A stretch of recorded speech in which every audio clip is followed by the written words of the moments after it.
Welcome back to our project here in El Salvador. We have got two huge milestones to share with you. We managed to get our shed mostly complete, the roof is done, and secondly we got connected to electricity. In our previous video you saw we inserted our columns, which are about 8 inches in diameter, into holes that we dug in the ground and filled them with concrete. So the holes were about 1 meter deep, and we filled that all with concrete to provide the foundation for this structure. So we paid a construction crew who happens to be our neighbour, well, they're all our neighbours, to do this job because one, we don't have the experience to get it to a professional standard, and two, we were under a particular time strain because we knew the rain was coming and now the rain is here. So we're grateful that we made that decision because this would have taken us a lot longer than the guys. We also got a fairly reasonable rate for the completion of the project, including all of the timber, which you see was all locally sourced, and it's teca tree. It's great for outdoors. All of the wood plus the labour we paid $1,800. While the lads were erecting the frame, myself, Dave and Ed dug the trench for the perimeter wall going around the building. It was great crack working on site with the lads. They were more interested in learning Irish than they were learning English. Dziękuję, amigo. Conosco tu. Gracias por todo su trabajo. Once the frame was assembled, I went to the specialised roofing store to collect laminate sheets. We opted for the more expensive laminate because it looks better and it has better insulative properties. So each of these sheets cost $50 and we had 20 of them. So with all the bits and bobs that went with it, it was about $1,100. Again, the crew came back to assemble it and they did a fantastic job. We discussed a wide range of topics while working together, such as football, Catholicism and Bitcoin. Not all in the one conversation, but that's what we touched upon. And then we helped out whenever we could, such as these screws needed a lick of paint to get them to the same colour as the roof. So myself and Dave came up with a creative way to get that done efficiently. Every day on site we're just solving new forms of problems, big and small, and I absolutely love it. It was quite a surreal feeling watching them finish the roof because we needed this so badly to protect ourselves from both the sun and the rain at equal intensities, but affecting us in very different ways. And I'm just so delighted with how it turned out. The long-term plan for this space is a workshop for our construction project, which we have planned. But for now, this is our everything space. Right now, we sleep in our tents under the roof because it's raining so heavy. It will be our kitchen and our workshop all combined into one, so we really needed it. It's not finished yet. We still have to build the brick wall perimeter around it and then backfill some of the earth and finally lay a concrete foundation floor. We didn't have too long to stand and admire it when it was finished, because as soon as it was done we ordered a load of materials which we need for the next phase of the project, that is the brick wall perimeter and the reinforced concrete foundation that will support it. I'm excited for the trees that we planted to grow to provide even more shade for the shade that we built.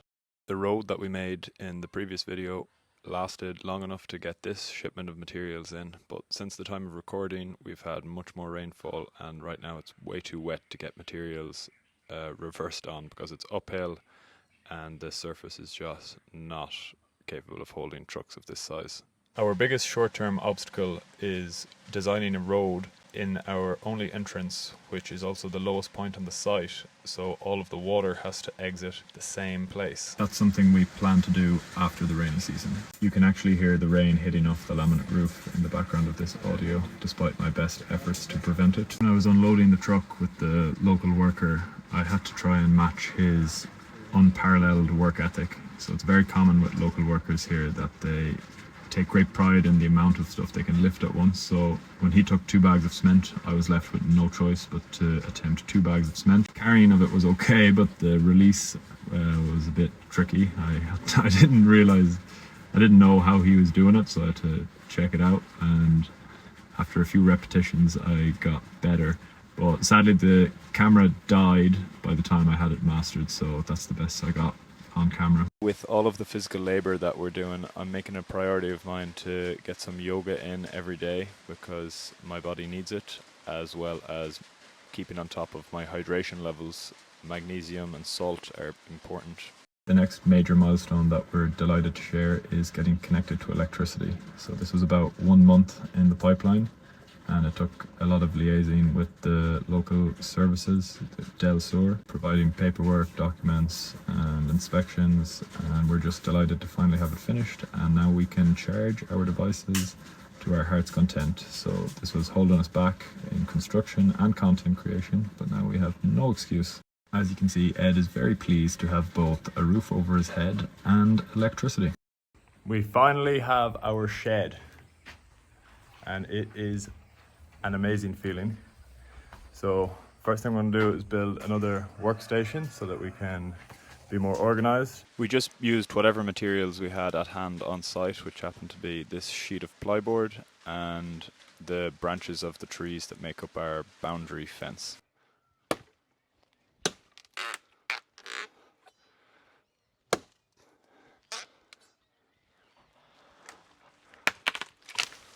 We don't need to worry about cutting down trees, because if you look around, there's no shortage of them. All the branches we cut just make space for more branches to grow back in future. We just threw this table together in the space of a couple of hours, but unfortunately the camera died in the middle of the time lapse, so we don't have the full video to show you.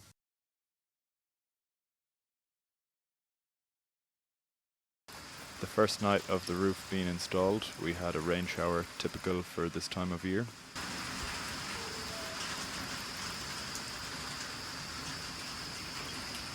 After all the rain last night, our trenches that we slaved over for the last few weeks caved in with the rainfall from the roof. So the roof, all the water just hit the roof, and then it collapsed this bank here, so we're gonna have to dig all that out, but it's really difficult because it's all wet. So to prevent that happening again, we are going to set up a temporary solution just to prevent the water from coming down on the bank, and then we've ordered gutters.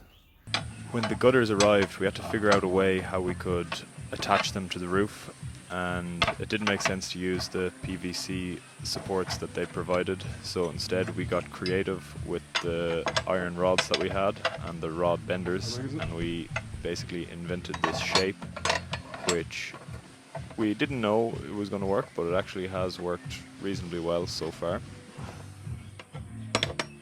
This is another example of the trial and error strategy which we implement to solve the challenges that we face on a daily basis. Last week I didn't even know what a rod bender was.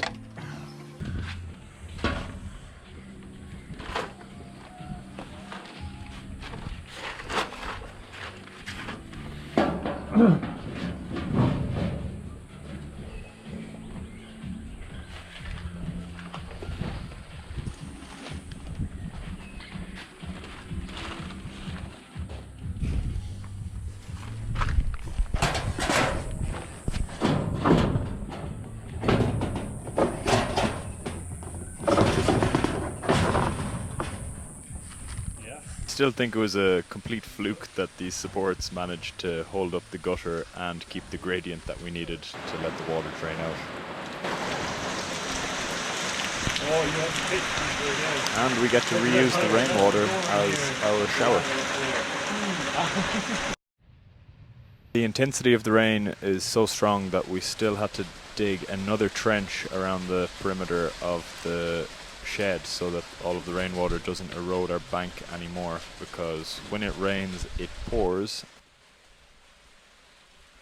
These are the blocks that we ordered to build our wall, but for the time being we're just using them to temporarily prevent soil from eroding down into our bank. They're cavity blocks, so our back wall will have vertical iron bars running through it to give it extra strength, which is needed to resist the pressure of the soil when it's full of water. In the midst of all the mayhem from the torrential rainpour, we took a notion to plant these flower bushes, which we've had for a while now and didn't plant because we weren't sure where to put them. We just decided to put them between these two trees. So we're not sure if this was the smartest idea for planting a plant, but we just did it anyway.